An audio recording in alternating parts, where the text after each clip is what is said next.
Hey, what's up, Tampon Talk listeners? If my refrigerator is in the background and you hear it with your supersonic hearing, I just want to say I'm sorry, because I'm not going to unplug it. But anyway, brief little message for you, a little, hi, thinking of you greeting card, but I would love if you guys let me know any guests or any friends that you have that you think would be really great for the show, or anybody that you want me to meet so that we can do interviews. I love meeting new people and I love bringing them on the show, bleeder or not. So hit me up, BB. You can hit me on email, so tampontalkwithmary@gmail.com, or on Facebook. We're Tampon Talk with Mary as a page. You can comment, messages there. Also on Facebook, Twitter, and Instagram, we're Tampon Talk W Mary. So you can find us on practically anything. If there's some social media you want us to be on, if you want us to be on, like, I don't know, like Reddit or some shit, I can figure it out and be on Reddit. But yeah, let me know. I'd love to interview the people that you guys want to hear. Talk about periods or whatever. So let me know. And all right, that's all I got. So let's jump into this episode of Tampon Talk with Mary. Hello, welcome to Tampon Talk with Mary. Welcome to the show that only airs once a month. Quick story. I guess this story this month is the insight that I actually received this morning is, and I think it's something only women will understand.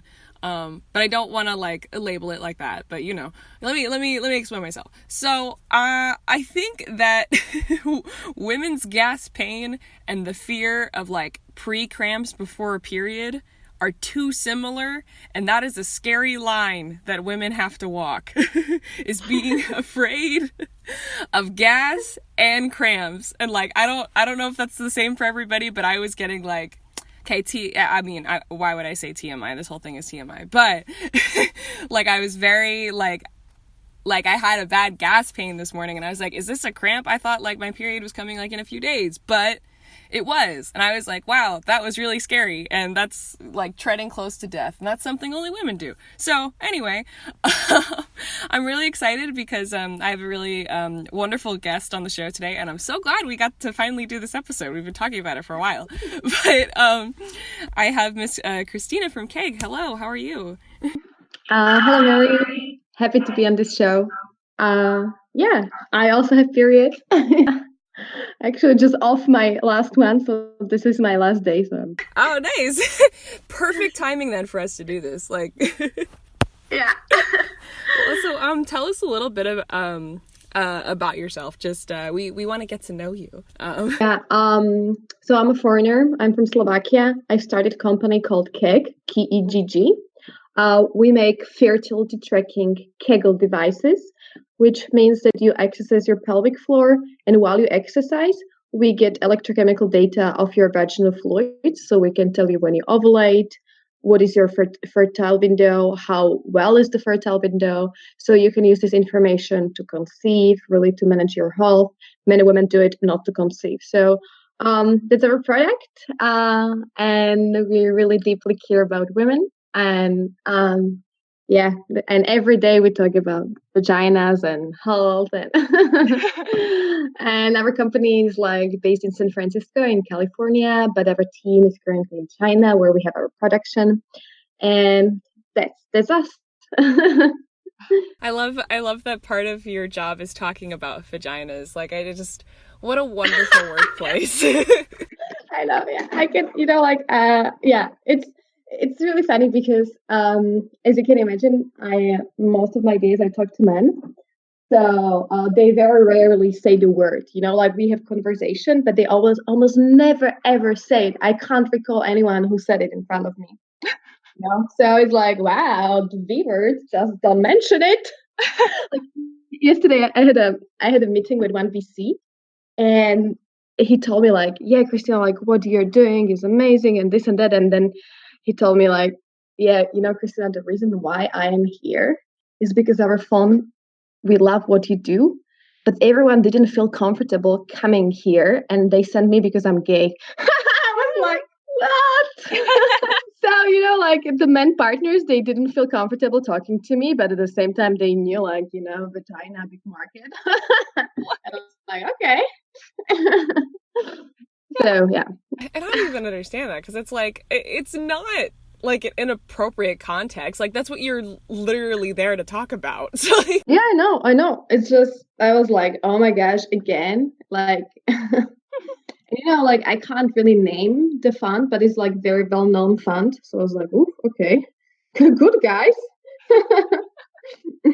Yeah, but yeah, this is like almost every day, and especially like I always get a question like, so can you tell us about the user experience? So I start saying like how women feel, what are the benefits, how we build the app, and then I realize that the user experience for them, it means like, please tell me how this works and where do you put it, So then I have to say, okay, so like the Kegel device, like it's like you put it like in your vagina for a few minutes. It vibrates, you squeeze it as it vibrates, like we have pressure sensoring. And when you do this with your vagina, we screen your fluids while you're doing it. And then you take it out, put back to the charging station because we have wireless charging and so on. So like the most men that I'm meeting is the first time they heard that something like that is actually even possible now. So very interesting. yeah, definitely. And like, I mean, this is, I mean, what this technology is. I mean, I haven't seen anything like this before. Just, I mean, truly like the first of its kind. This is not really true because this sensing technology is used in research and in hospitals. So what was never done before, no one put it in consumer device. So you could probably like women when they are pregnant, they get sometimes this impedance screening and so on. But it was never in consumer device before. And our biggest goal was like, yeah, but now it's possible to pack the technology in a super small and sexy device. Like, why not do it? So that is what we did. Yeah. So the main novelty is that it's available for everyone. Wow, that's really cool. Yeah. And so this is, I guess there's no way to really like segue into it, but I have this segment on here called Tampon Terror. I invite my guests to share an embarrassing period story. I don't know if you have one. I mean, maybe you currently have one on this period. If you'd like to share it with us. Yeah. So I think like my horror story from last period is that every time I'm just about to get my period, like 1 or 2 days before, like I'm really angry. Like everything can piss me off. Everything really. Parking, everything. Like, someone tells me something and I'm already pissed off.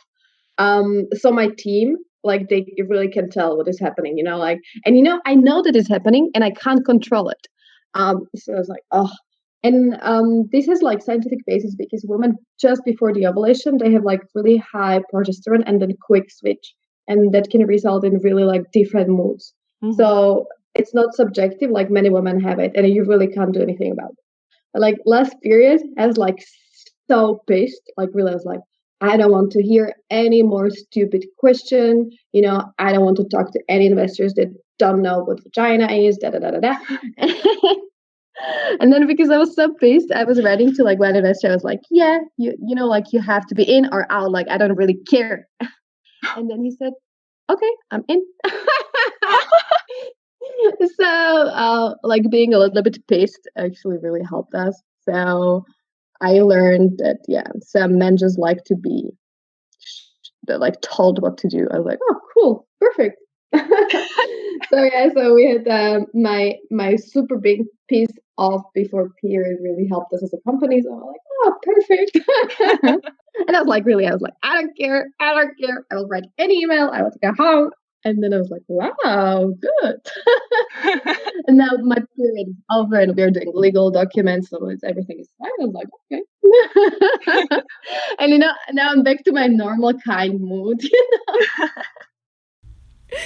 Wow, that's awesome that like a PMS or period story like ends positively. Like yeah, exactly. Like you will always like think like, oh, it just can be terrible, but wow, I was like, good. So we will see. Yeah.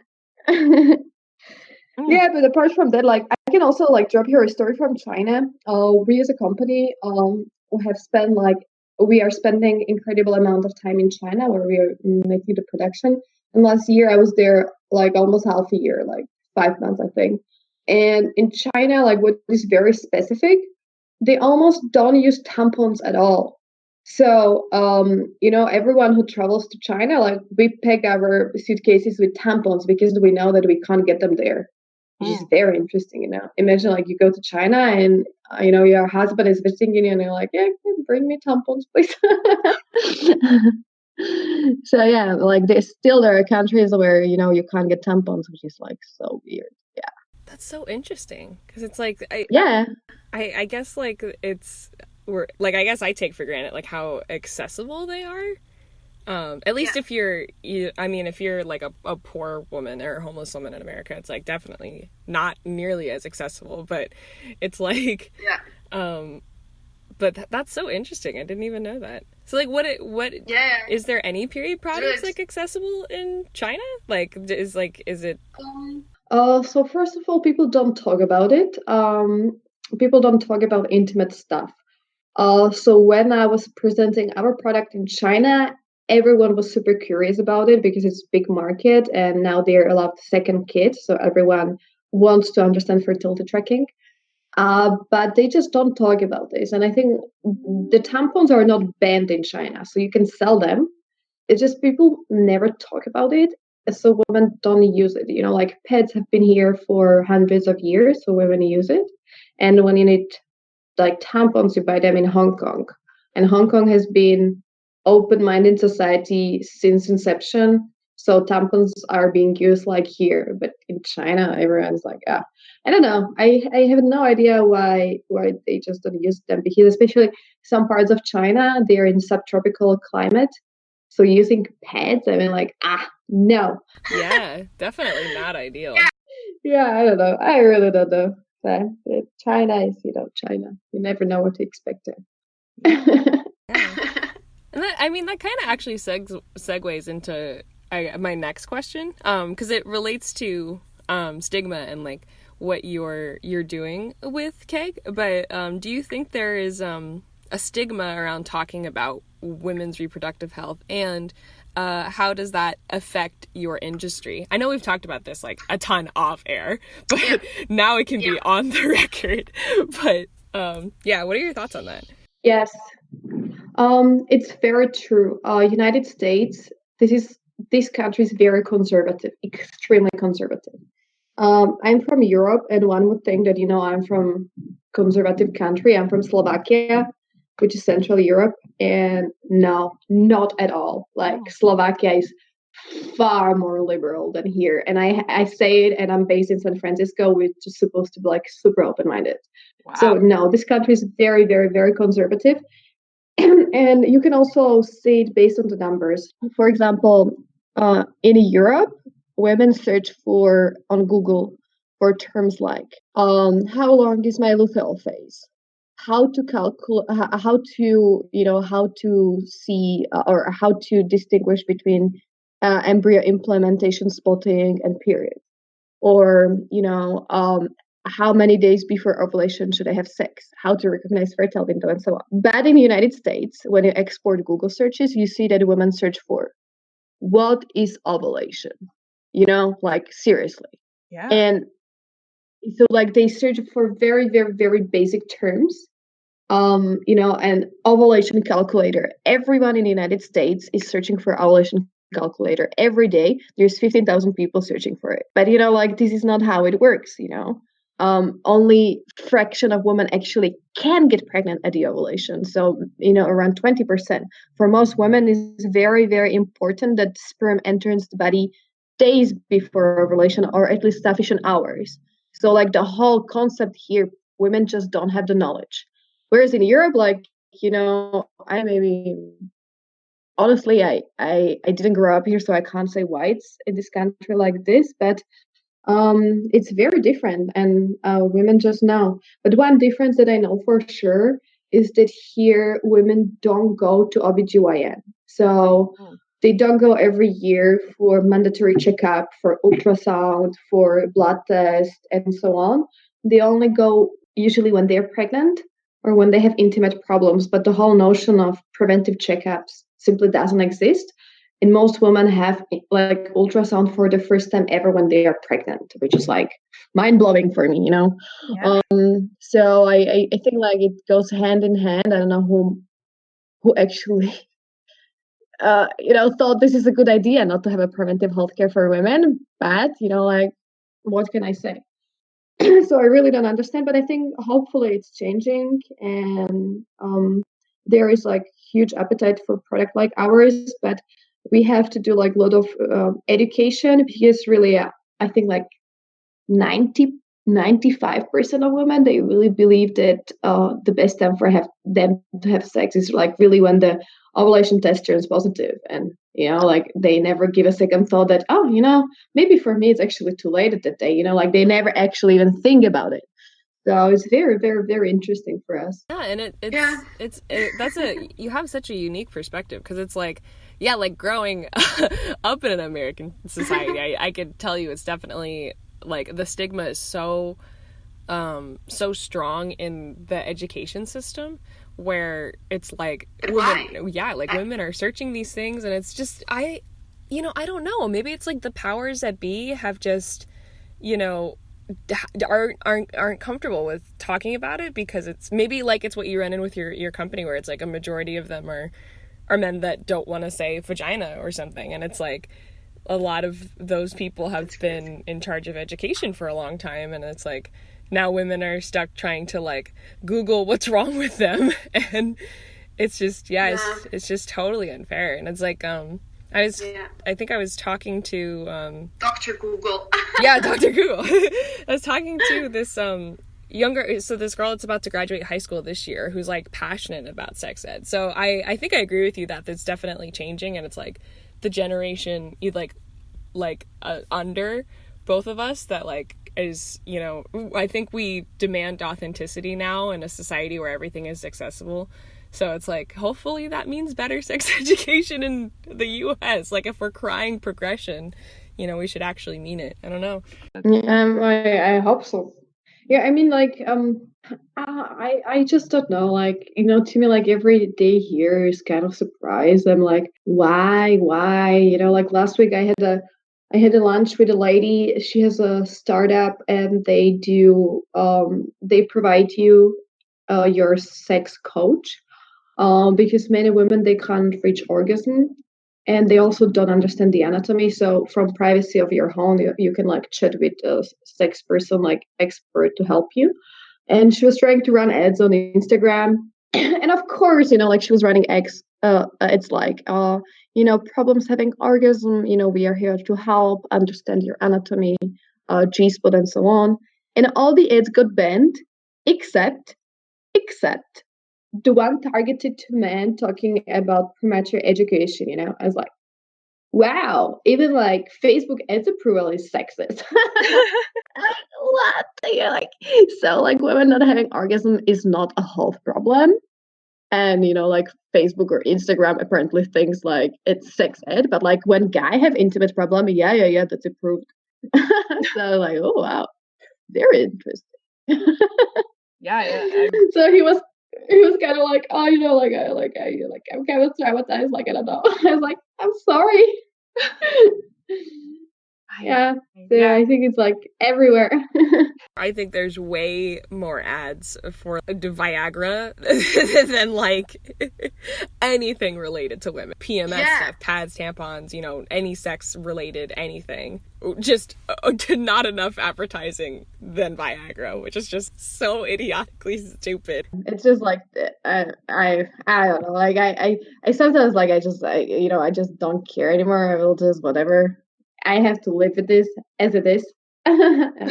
Yeah, and it's also like I don't know, like I don't know if you saw the video online, but it's called like a pink text problem, which basically means like you have two identical products for men and women for intimate hygiene or like for toothbrush or whatever, but women products are always more expensive for no reason whatsoever. Like they're always more expensive, and I don't know why. And it's just like at this, in this age, I feel like ridiculous to even like put it that way. But yeah, what can we do?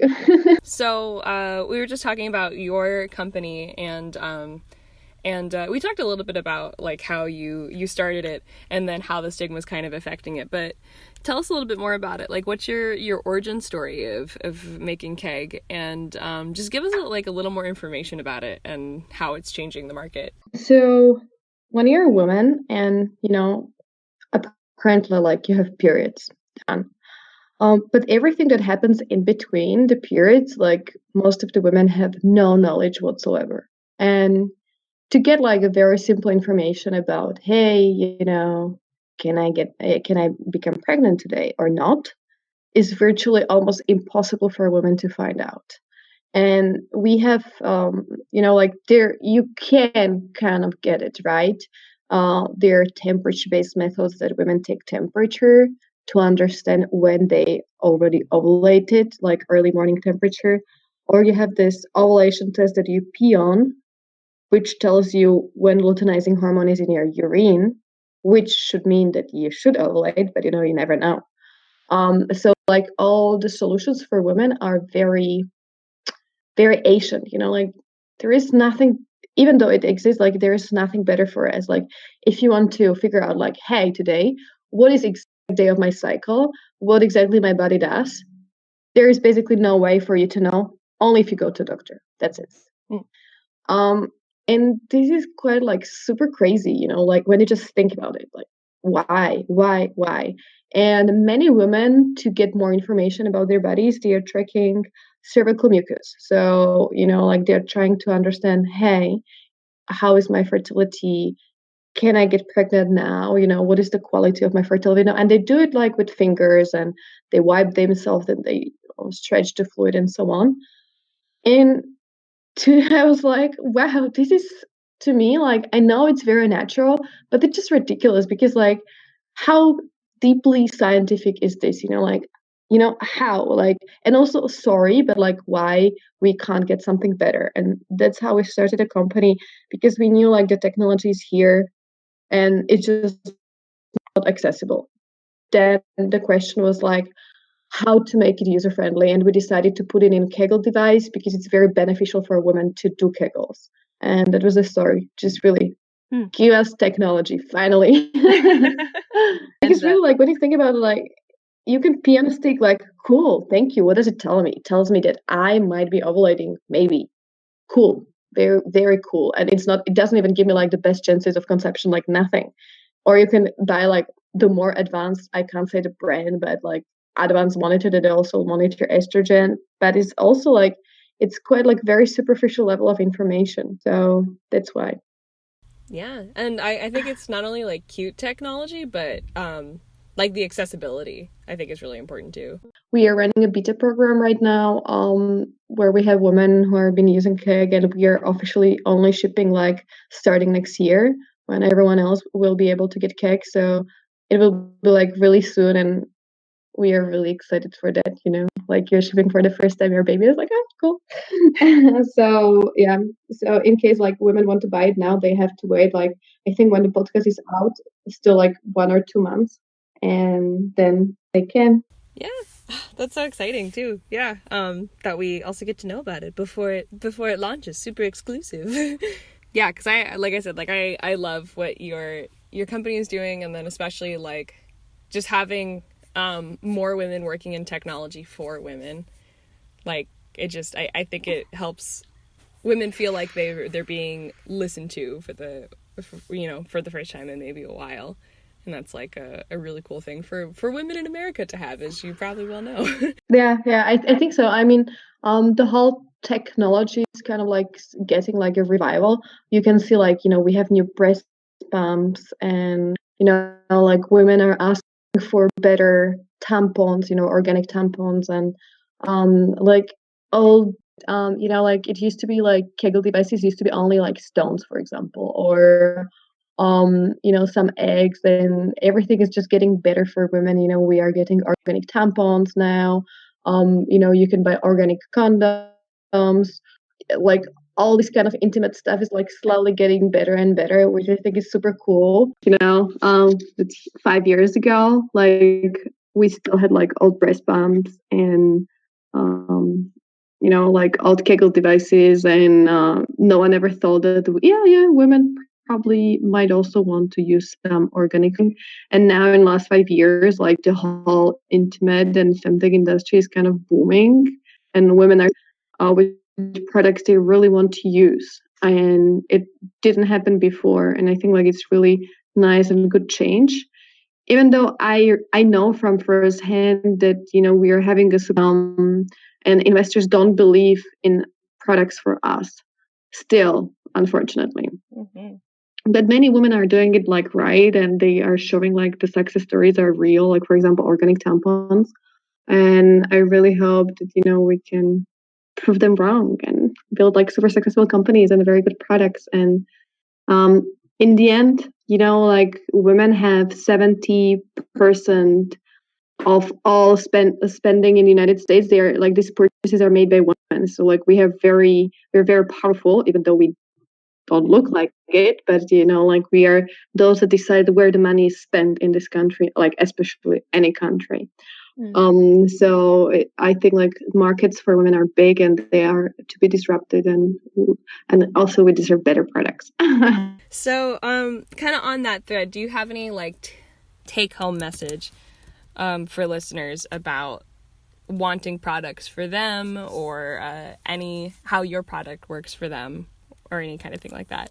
So I really want women to take away from Kegg that there is like so much stuff you can learn about your body, and of course you can use technology to understand it, like Kegg, but also you could also find this inspiration and really would be like, oh wow, like just knowing what is happening inside my body really helps me make other decisions in my life, really enables me to understand also how I feel and think throughout my cycle, also like my intimate problems and their causes.